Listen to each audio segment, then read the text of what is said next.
one of the most successful guerrilla armies in history, was led not by a general, but by a mining engineer with a red goatee. This is the story of the Mindanao guerrilla campaign in World War II. After the fall of the Philippines in 1942, Japanese forces controlled almost the entire island of Mindanao. Most American and Filipino soldiers were forced to surrender, but one man refused to give up. His name was Wendell Fertig, an American civil engineer and reserve officer. Fertig escaped into the jungles instead of surrendering. He grew a bright red beard to look older and wiser to the local people. Then he did something bold. He promoted himself to brigadier general and started organizing scattered resistance fighters into a real army. The Japanese controlled the towns, but the guerrillas controlled the countryside. Fertig's force grew to over 30,000 fighters, including many brave Filipinos who refused to accept occupation. What made this campaign so incredible was how the guerrillas survived. They had no supply lines, so they made everything themselves. They brewed alcohol from coconut palms to run their vehicles.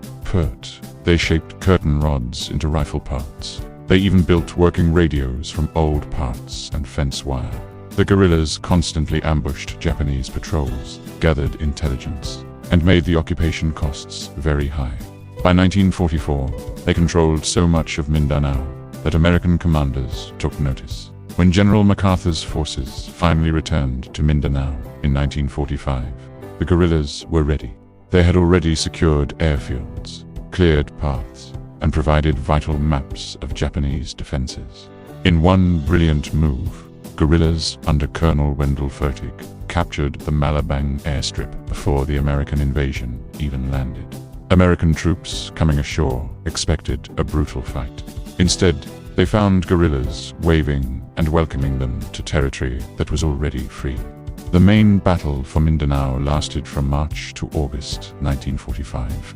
With guerrilla help, American and Filipino forces pushed the Japanese out of their mountain strongholds. Thousands of Japanese soldiers were killed, and the southern Philippines was finally liberated.